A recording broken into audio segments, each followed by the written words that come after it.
All right. Good morning, GPAR. Matt Braden here from the professional staff.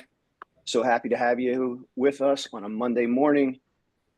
And there's a little bit of a trend. It seems like we're always doing one of these sessions right after an Eagles victory. So while stylistically it was maybe not beautiful or perfect, but it's not a beauty contest. It's all about getting a W.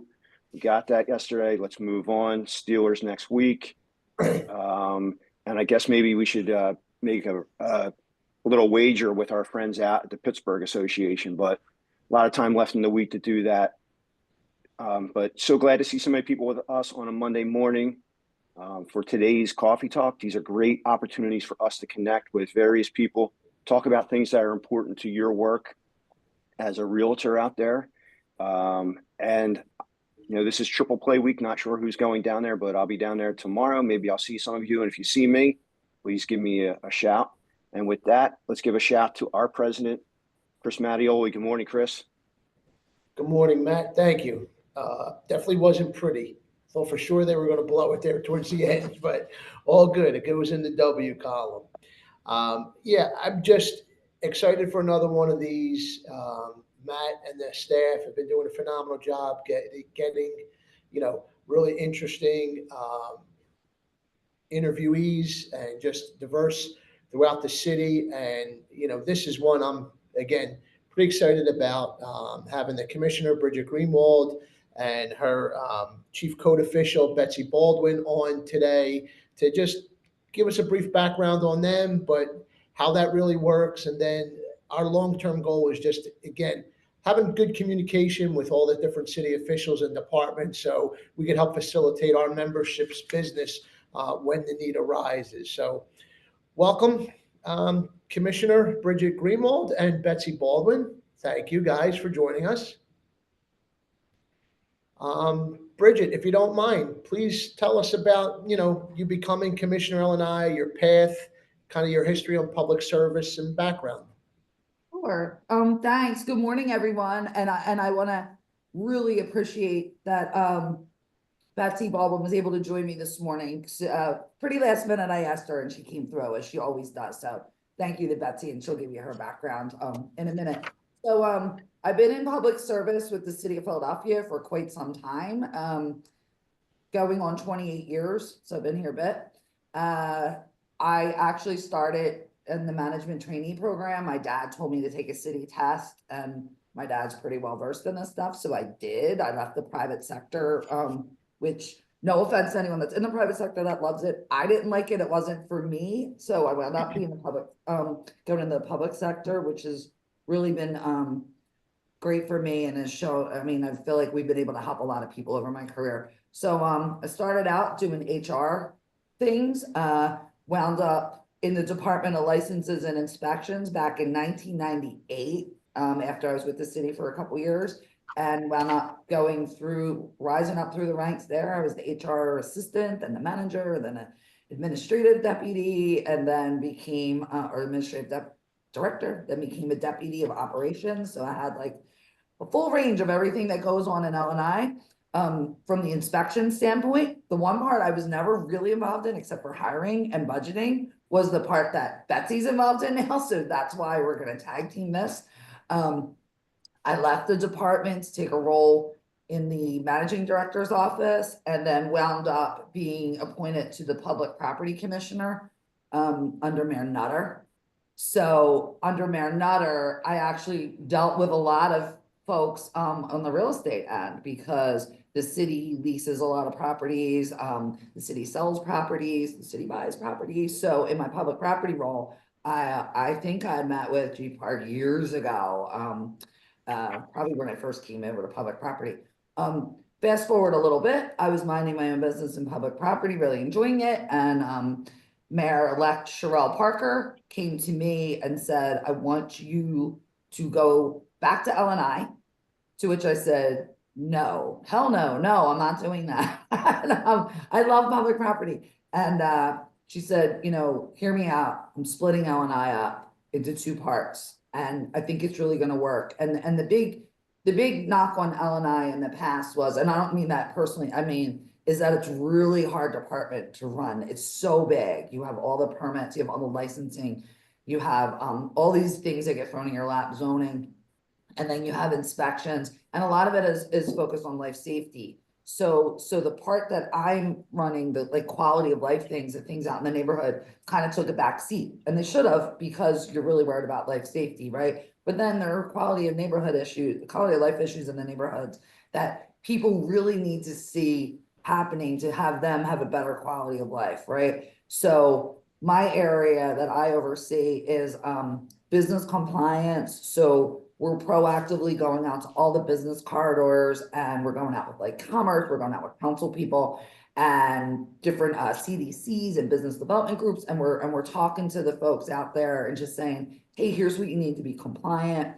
We're not a gotcha thing. We do education first, and then we do enforcement, and code B, business education enforcement. So we do things like that. So that has been a fantastic program.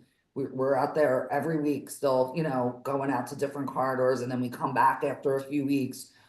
We do some enforcement. If someone's trying, we don't go after them. We try to help them, like, hey, here's how you get your licenses. Hey, if you're stuck, we'll talk to someone in Betsy's World or someone down in the concourse, and it's been really beneficial. That's a piece of it.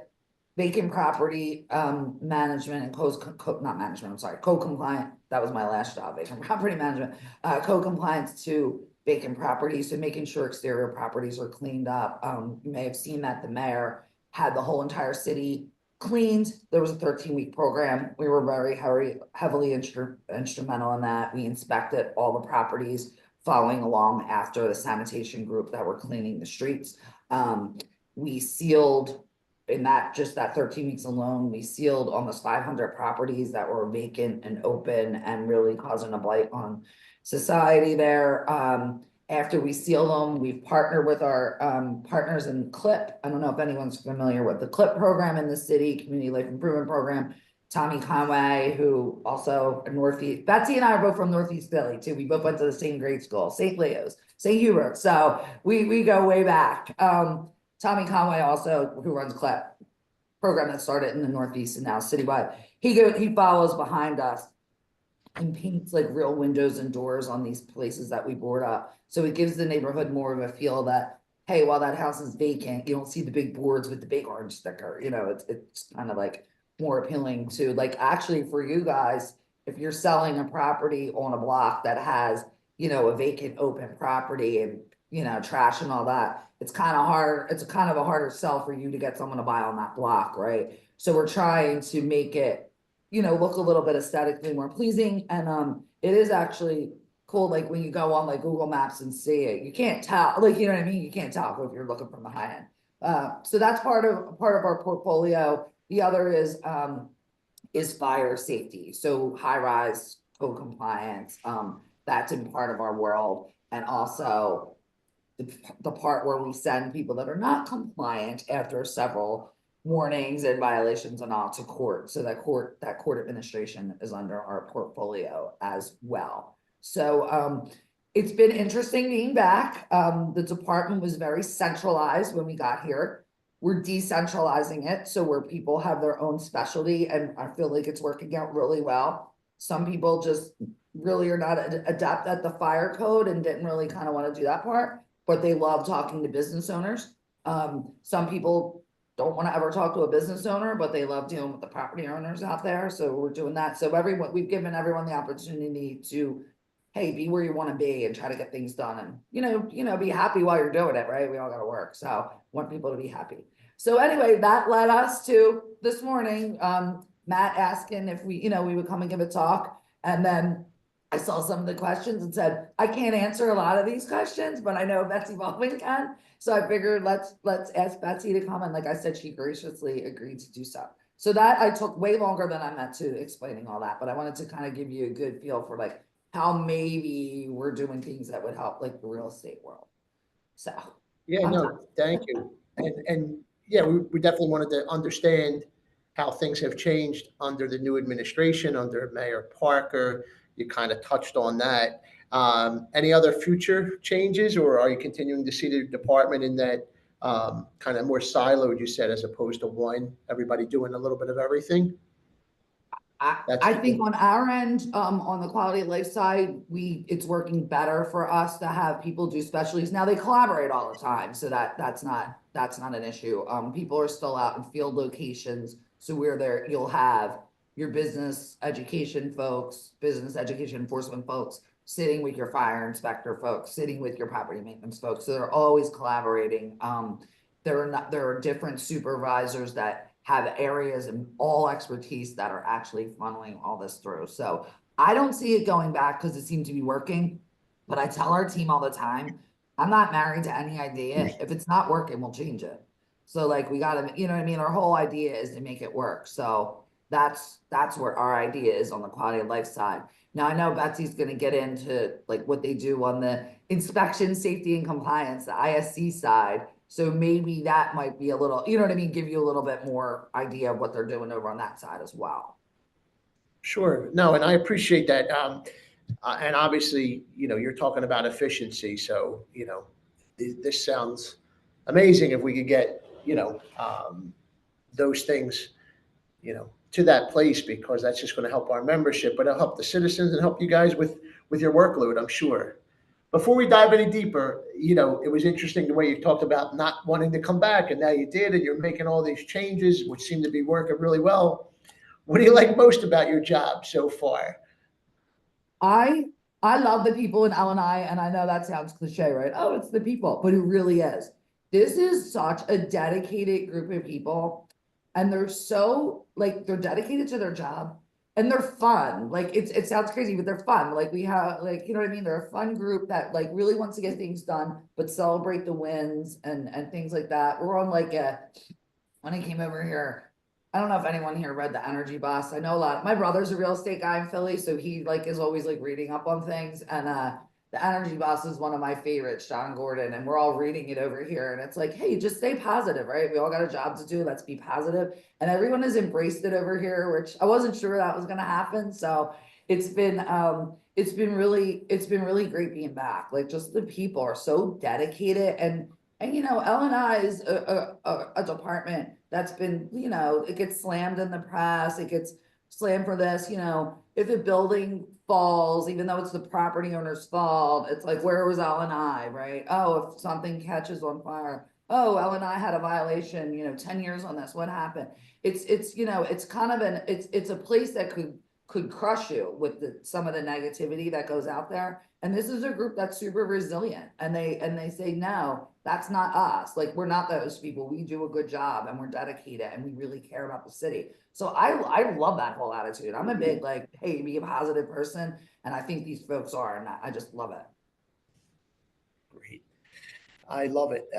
And, you know, Betsy, feel free to chime in whenever you like, because I'm not sure which is the best person for some of these. But and you said I used an acronym that it's a inspections compliance. What did you refer to that? I think you called it ICE, or how do you refer to that? Betsy, you want to jump in on your side or you want me? Sure, absolutely. So I'm Betsy Baldwin. I'm the chief code official for licenses and inspections. I've actually been with licenses and inspections since 2006. I'm a civil engineer. I started in streets, and thanks to Bridget, actually, I came over to licenses and inspections in 2006. I started as a building plans examiner and a zoning examiner, and I became the manager of permit and license issuance in 2015, and I've been in this role since about 2019. And I primarily interpret and implement codes. So I spend a lot of time on implementation and developing resources. And I also still have oversight of permit and license issuance. I don't directly manage it, but I spend a lot of time on business process. How can we make things more efficient? How can we better service our customers? Now, inspection, safety, and compliance, that side of L&I, that's where I live. We deal with all things construction related. So we issue the building permits. We inspect for construction code compliance under the permits. We also issue violations for work without permits. We inspect dangerous buildings, investigate complaints of dangerous buildings and issue violations. We also issue zoning permits, business licenses, trade licenses, property certifications. And we have a whole division that deals with contractor compliance as well. So I think much of the daily interactions that GPAR has with L&I is through the inspection, safety, and compliance side. And I also just want to thank you for always being a great partner. I actually stepped into the role of Permanent License Issuance Manager just as we were launching business licenses in Eclipse, and that was really the guinea pig. That was pretty painful. We also had our property cert application crash sometime around then as well. And GPAR has always been really, really helpful in identifying issues and also helping us to solve the problems, understanding that there's not always an immediate fix, but how best can, we move forward in the short term and the long term. So thank you for that. Yeah, it's, listening to both of you talk, I thought I knew how big it was, but when you guys start saying all these things, I'm like, man, it covers a lot. You guys really have a lot of things that fall within that department. You mentioned Eclipse and Atlas, right? Like all of our members should be very, very familiar with these programs. But can you tell us a little bit about their implementation and how they're working for you so far? Bridget, do you want me to take it? Okay. So Atlas is the city's like property-based data repository. It's not just licenses and inspections. You'll find deed information there, Office of Property Assessment information there, but there's a lot of information from L&I within Atlas, and it grows all of the time. So you can find the zoning classification, the zoning district for a property, the zoning history, violations, open violations. We actually now have the full violation available. So up until maybe 6 months ago, we would just identify like what the violation was for, the code section. It was really difficult for folks to decipher what the problem was, but now we actually have the full violation form available on Atlas. We have all of our building permits back to 2006. So if we issued a construction permit, you will find it on Atlas. And also something that's important, you'll see like failed inspections, you might see expired building permits. And if somebody's purchasing a property, that's important to look at. And we have building certifications as well. There's requirements in the fire code, in the property maintenance code to regularly certify certain life safety systems. And you'll find the results of those building certifications there as well. So there's a wealth of information available on Atlas. I think that's where you always want to start when looking at a property, because when we talk about property certs, if something, basically what you see there, if there's a violation that's open there, it's going to show up on your cert. If you don't see zoning history, something doesn't look right, it's probably going to impact your cert. So essentially, like that information that's available to the public is really the same information that we're pulling from and processing the certifications. And again, it continues to grow all of the time. Betsy, just from your experience, any idea how long the lead time is for something that happens or is issued or closed out before it actually hits Atlas? Is it like a 6 month? Is it a 3 month? What's the lead time for that? So it's pretty much immediate. I mean, when we talk about Office of Property Assessment, if sometimes there's delays in updating the owner records, that can take a bit of time on their end. But when it comes to L&I, if we close out a violation, you'll see it immediately. Like the longest lag time we have is a week for certain like new parcel information that's synced weekly every Sunday, but otherwise it's pretty much immediately or nightly. So there's not a lag. So if something doesn't look right in there, there's a problem that should be addressed before you file the property cert. No, I think that's phenomenal information. Thank you. I'm, unless I'm not working, I can't think of a day that I'm not on Atlas looking at stuff or, referencing things. And how about Eclipse? Like most of our members deal with Eclipse through the clients. Some of our members are pretty active investors and do things like that. So they might be a little more familiar, but how is Eclipse working for you guys and that implementation? And then how does that cross-reference with Atlas too? How's that information received and transferred? So Eclipse, just kind of going back, Eclipse has actually been in production for about 10 years now. We first launched business license renewal for those that have been with us since then, it was very painful. So you recall. And it was really a learning lesson. So business license renewal, business license applications, which business licenses are the commercial activity licenses, rental licenses. And then we followed by trade licenses. And then we were really, really thoughtful and took a long time in developing the permit modules, which included the property certification module. It took us about 5 years to fully develop it. And we actually launched it essentially the same day the city shut down because of the pandemic. So those modules have been working really well, I think. It is a continuous improvement project. So we take input from our stakeholders. We have monthly releases to make improvements. Some are transparent on the public side, others are more back end. And this year we're actually overhauling our web user interface, and it's a major project that's going to make the site easier to navigate. There'll be a mobile component to it. There'll be accessibility features, just much more modern and easy to use. But with that, we recognize that business licenses, our guinea pig, has long suffered. So we're going to make some significant improvements to business licensing as well. And we actually put out surveys and conducted some focus groups to find out like what's most important to our stakeholders. So we're going to attempt to hit as many of those major items as we possibly can while we're implementing this new web user interface. Now, as far as the data is pulled directly from Eclipse to Atlas. So it's live data. You can see, again, at the latest, it's a nightly sync. And sometimes for Atlas, you'll see it, I think, at least nightly. There might be some more immediate syncs though, too. Awesome. I can't help myself. I have to say it. I've been doing this long enough, going to the MSB basement and, trying to pull the file and make the copies there to understand when newer agents complain about some of the systems. I'm like, this is phenomenal compared to what we have to use. So I appreciate the continued evolution of the systems and the growth there. So I love it. You touched on the, residential, rental housing, what are the requirements right now to rent out your property in Philadelphia? And then we could touch on long-term versus short-term. But right now, what should our members be telling their clients and or consumers that reach out to them and either want to buy a rental property or think about renting their property out?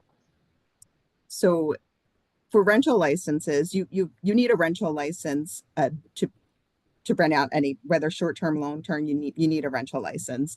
The exception is limited lodging operator license, and that's essentially like almost like a subcategory, we'll call it.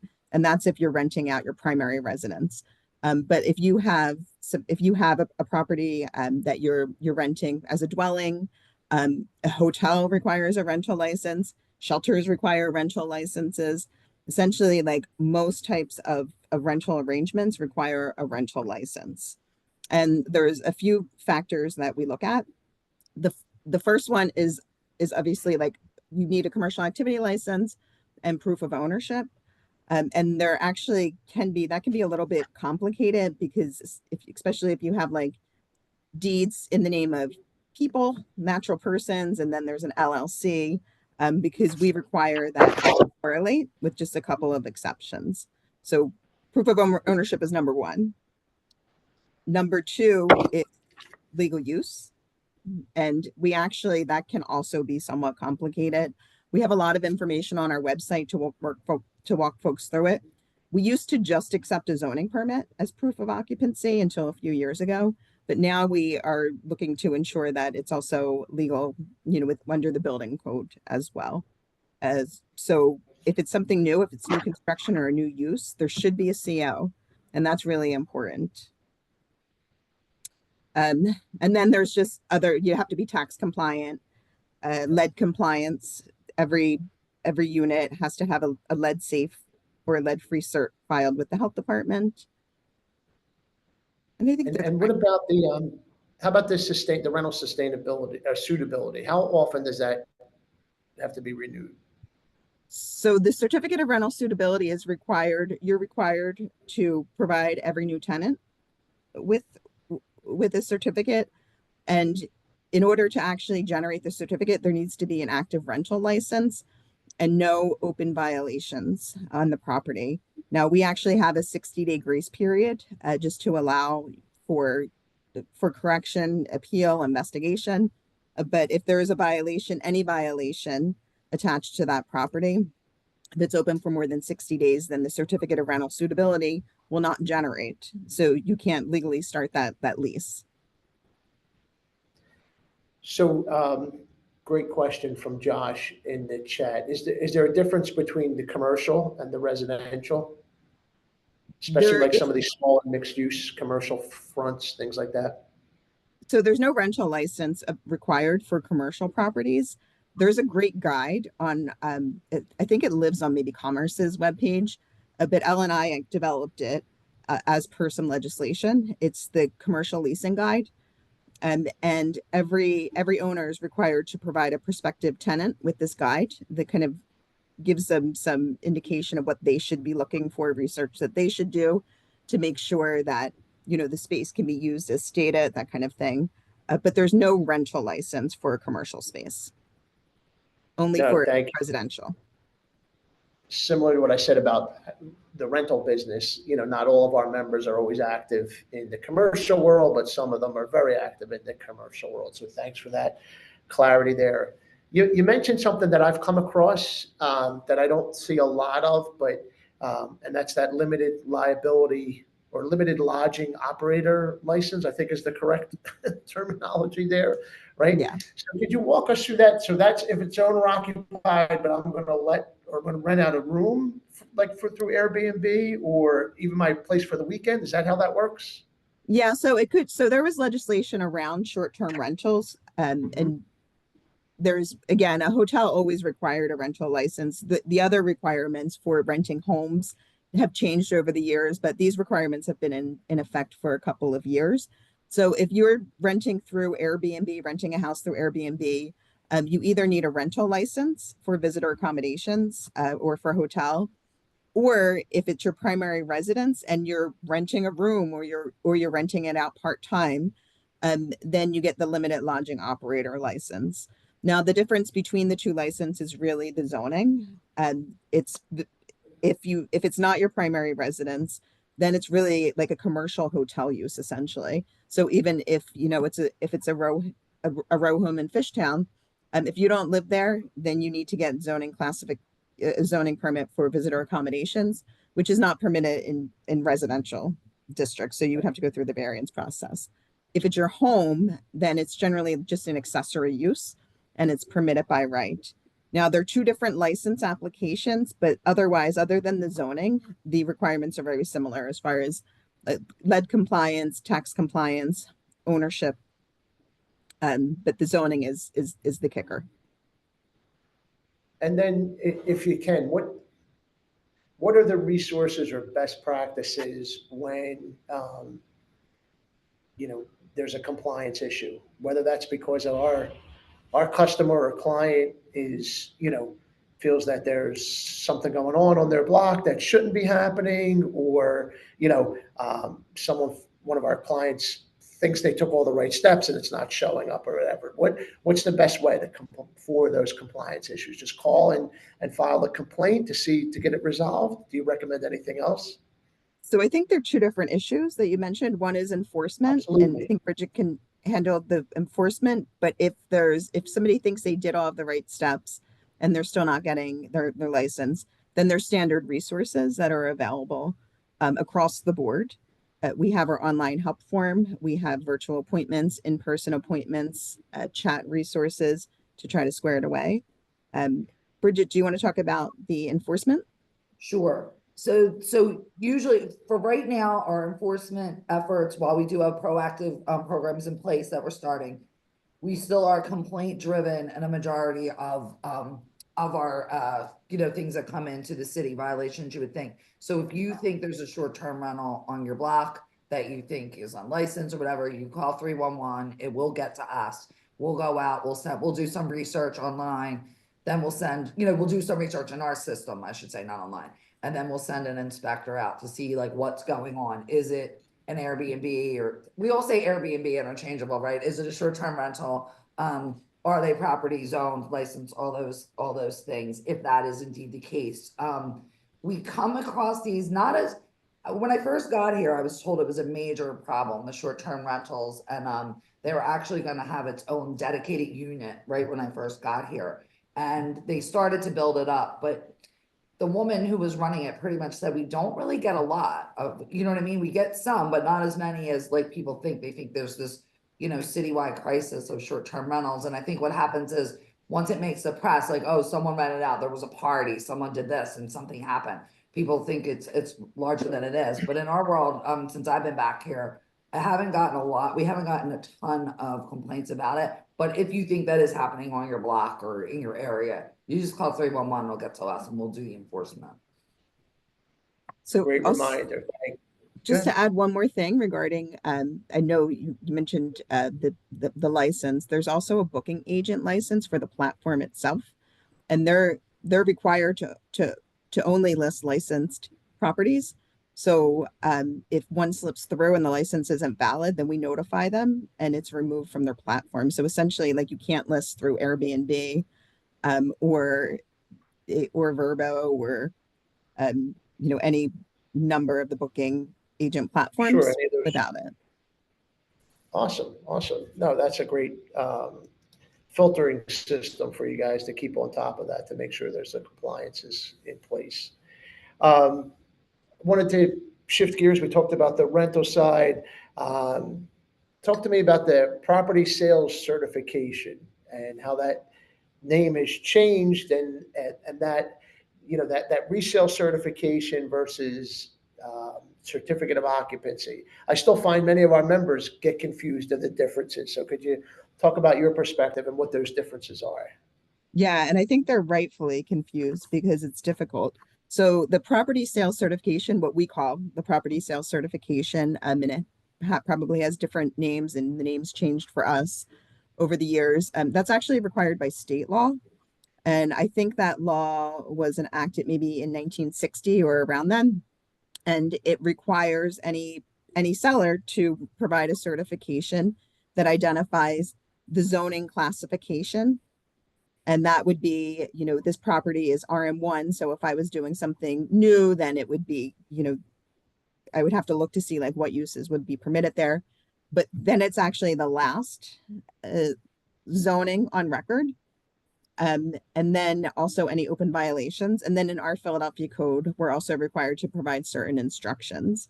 So all that is really identifying. I mean, the violation piece is helpful, but it doesn't actually verify compliance with the Philadelphia code as a whole, with the building and fire codes. It's really just about zoning and violations that we're aware of. So the certificate of occupancy in Philadelphia has been required since 1969. And for every building except a 1 or 2 family, that's essentially when a building is constructed or undergoes a change of use, you get a certificate of occupancy to verify that it's compliant with the construction and life safety codes in effect at the time, the permit was pulled. So again, it could come into non-compliance as well. So it's not foolproof. But that CO is really important because you might have zoning, say for a 3-family, and this comes up all of the time.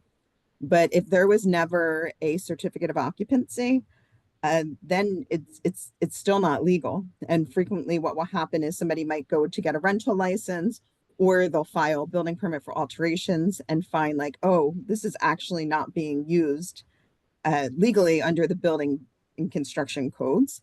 So they'll find that they'll need to do things like sprinkler, add new exits, or seek variances.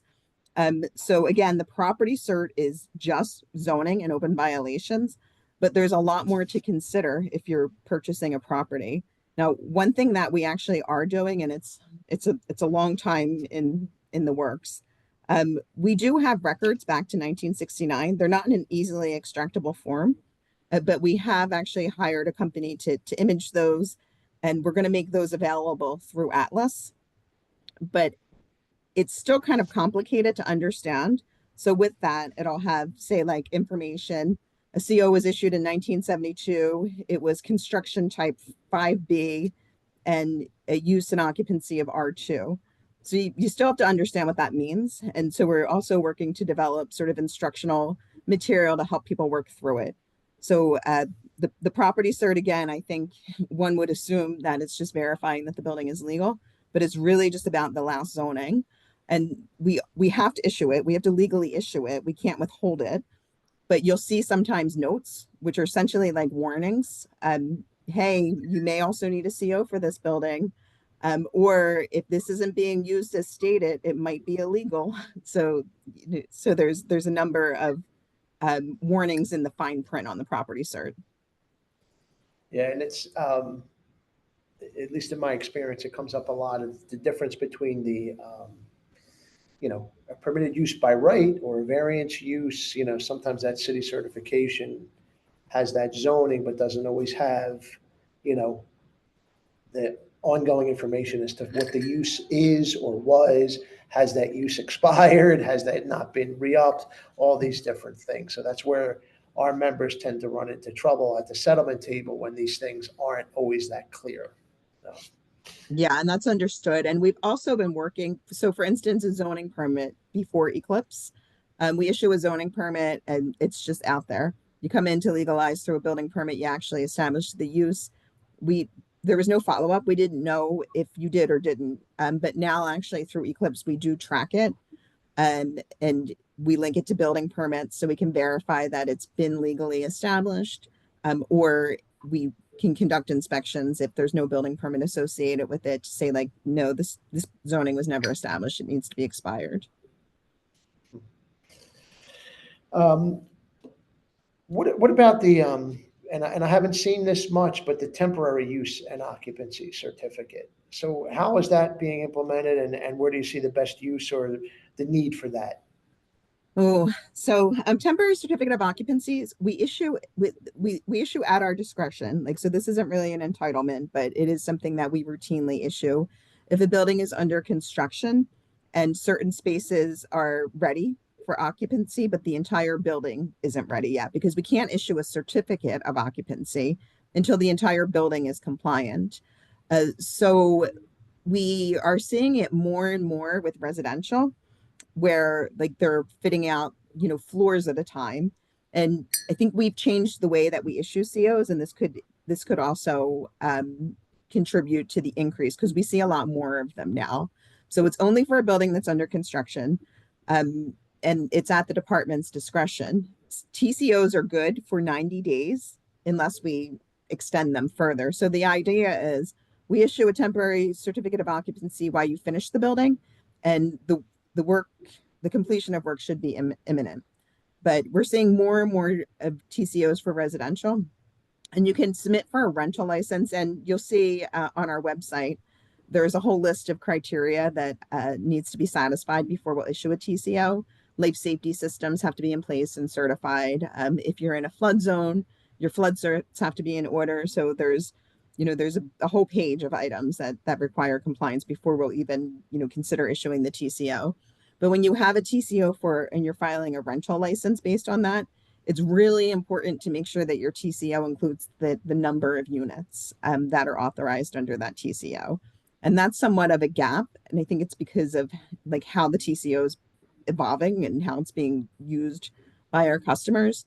That's a gap where we don't automatically like require that when somebody's filing a TCO, but you as the person who's going to file the rental license, or your client needs a rental license, you just want to make sure the number is on there, and also check the expiration date on the TCO to make sure it's still valid. What, I'm bringing up some of the issues that we've seen and understanding the programs, trying to get our membership. This will hopefully be used as a resource for our members to kind of, go back and listen and reference this when they need something. What are some of the things that I didn't ask that you might have seen that are common pitfalls or mistakes? Any recommendations that you could make to our members when dealing with, either the inspection, safety, and compliance department that you kind of oversee, or, from Bridget's perspective, at all with L&I? Bridget, do you have? I'm, the only thing I'm thinking, like everything that you covered, Bats, like getting those rental licenses are important, right? So having your commercial activity and your rental license, right? Because we get a lot of, I'm gonna say tenants and landlords both kind of weaponize L&I, right? So tenants will say, hey, my landlord's not doing what they're supposed to be doing. I'm gonna get L&I out here to write a violation. And then I'm gonna, go through this process where I'm not gonna pay rent, I'm gonna hold it in escrow, whatever I'm going to do. People have all different misconceptions of what they can and cannot do tenants. Some just stop paying rent, some don't realize to put it in escrow, some won't let L&I back in after we've written violations the first time. So there's that whole piece that landlords, I know if anyone's a landlord here, you've probably dealt with that, right? But then there Get them also, all the time.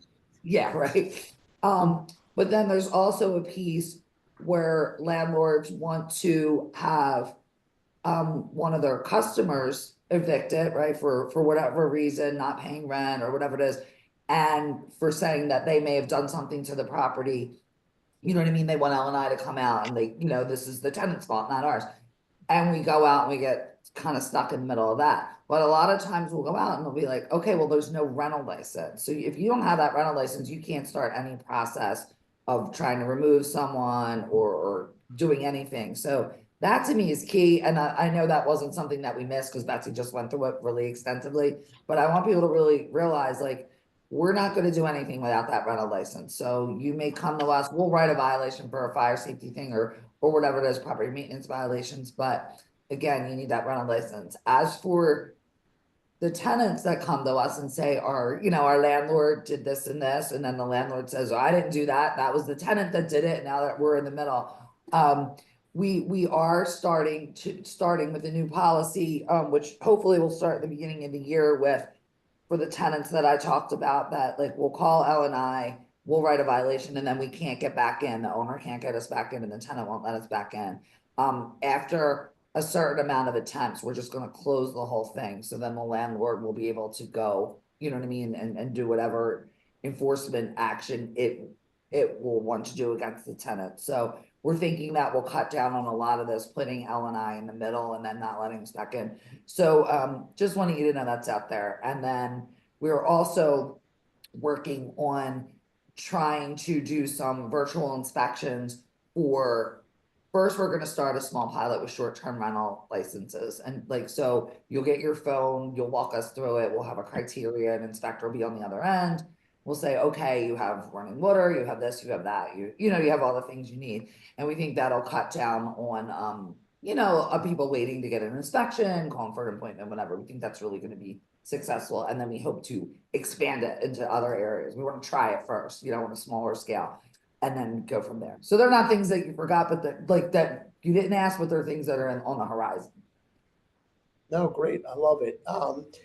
We keep talking about it. I'm just trying to reference the chat. I'm trying to keep up with the chat, guys, so I appreciate it. But is there any certifications needed or any new types of certifications for an owner to get a rental license? Is there anything that they need other than apply for that? I don't know if that's Betsy or Bridget. Well, so there's no new certifications, but there is a lot. There's a lot to it. Again, you want to make sure that the OPA record is current. If there is an issue with OPA, sometimes we run into this with new construction. It might take a while before that's available. Like that has to be pushed through OPA. You're speaking of the ownership name, correct? Matching. Yes, or just even like the address being available and attached to owner information. Like the first step is that it needs a tax assessment record, and then the tax compliance. Sorry, no, I was going to say we run into that just for the membership. Oftentimes on subdivisions or a condo conversion, where you'll still see the master deed or the master tax ID number, but you guys don't. All the different city departments don't have all the new information yet. So that's a specific example of where we run into that at times. So sorry, I didn't mean to interrupt you, Betsy. Yeah, and that's actually, that's a great point. But again, if you don't see it on Atlas, if it's not right in Atlas, it's right. The information hasn't been fully processed. Tax compliance, that's obviously another one. Disregarded entities, we run into a lot of issues with disregarded entities.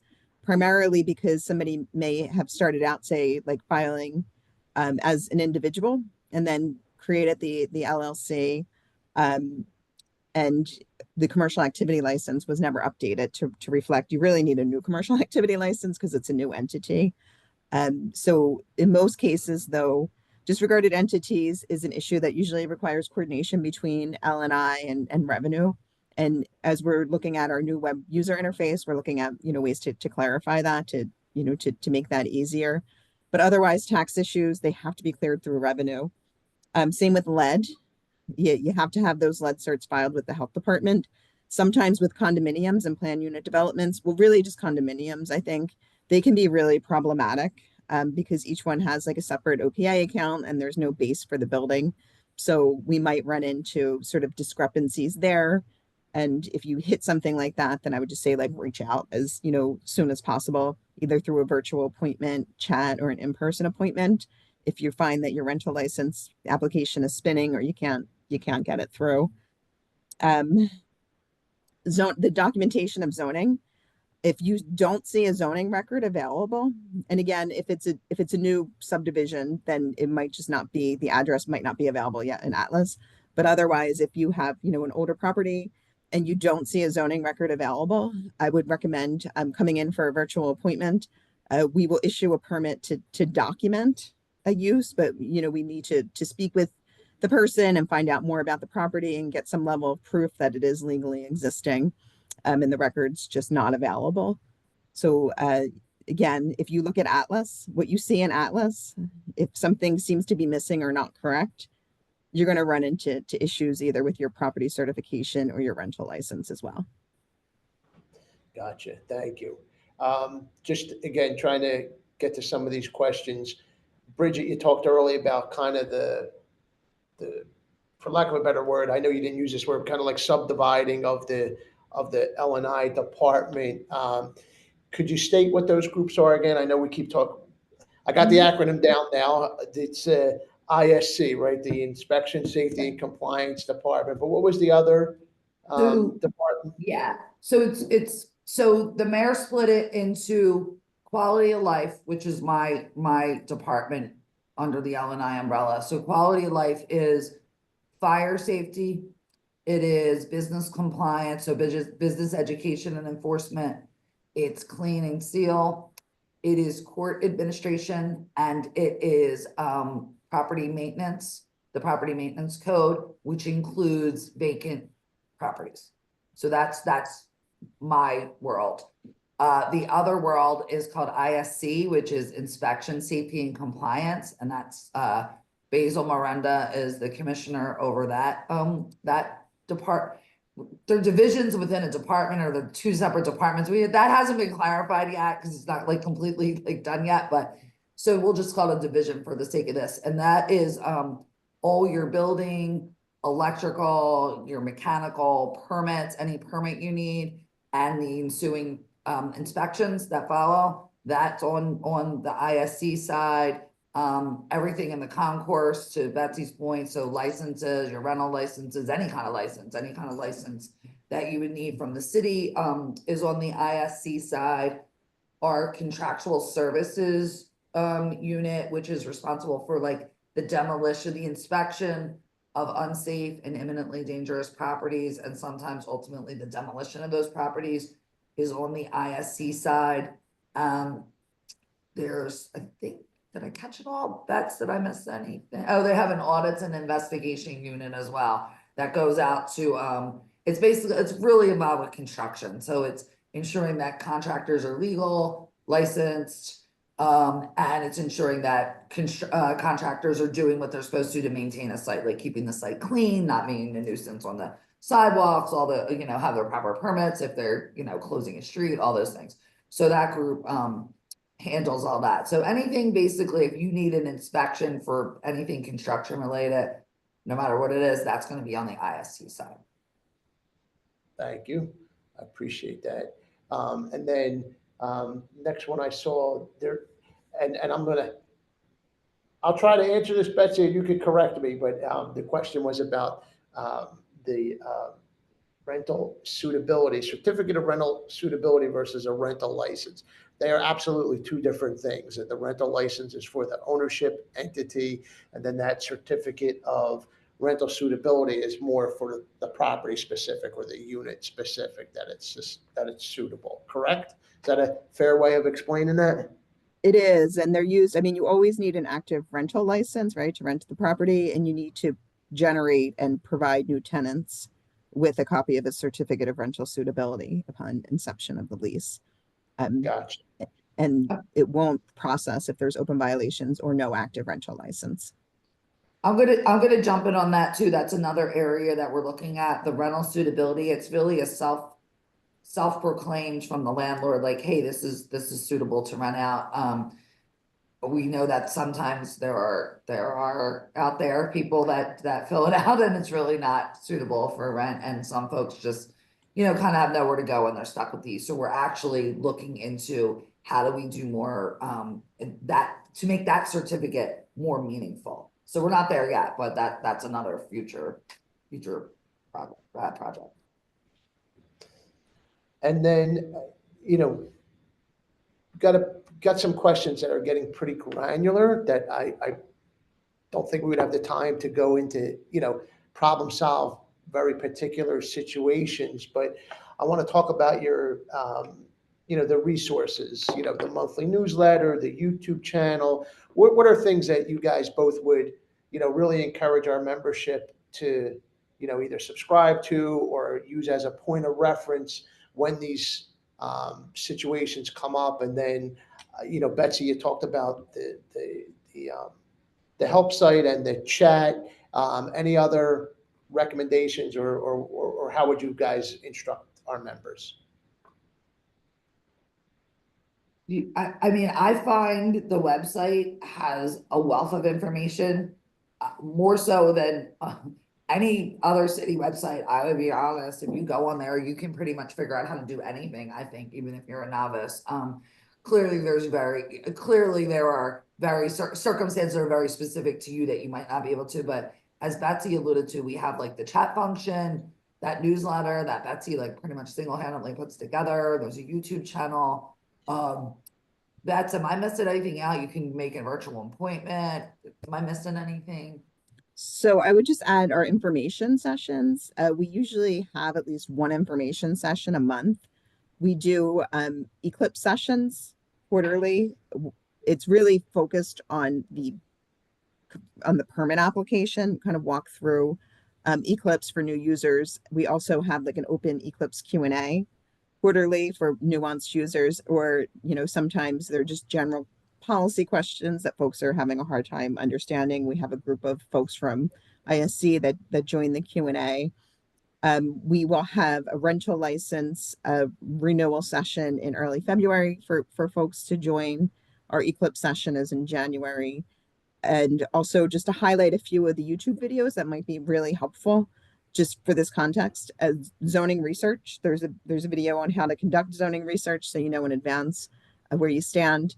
There's also one on just navigating the website to understand the wealth of information that's available.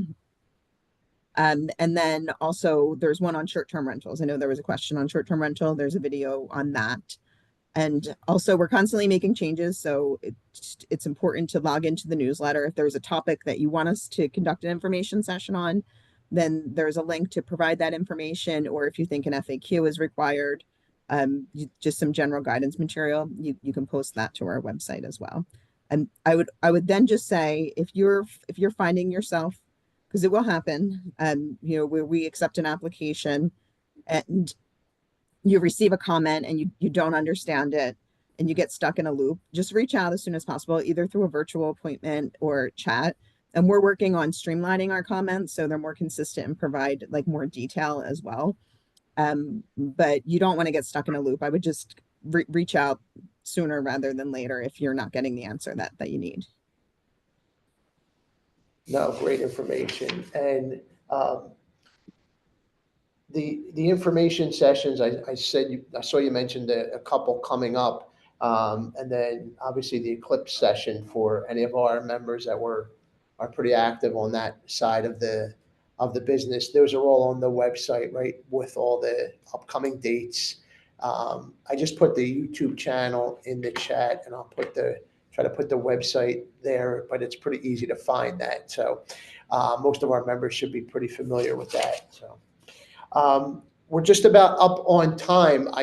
Again, we could probably spend about 2 weeks of 8-hour days of barraging you guys with questions, but really appreciate the time, allowing us to pick your brains and giving us this valuable information for our members.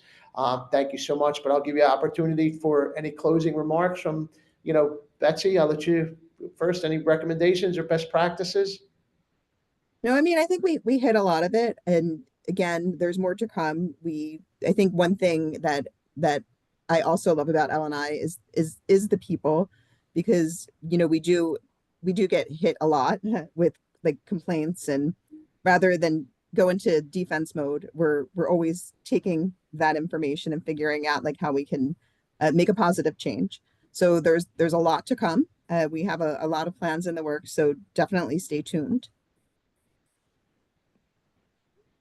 So I would just add, thank you for having us. I wanted to say, I see there are some specific issues in the chat. If maybe Betsy and I can kind of get around them and maybe give you some answers, because I know some of them seem a little specific, but some are more general, and I know we're running out of time, so maybe we can get together. I don't know if we come out of here though, if we can still see them. I know in Teams you can, I don't, Zoom's not like our city thing, so if we can't, Matt or Chris, if you can send them to us, we can just look into them and give you some answers. That way you'll be able to get that info out to your members. So I think that's it. Like there's a lot of positive things happening in the department.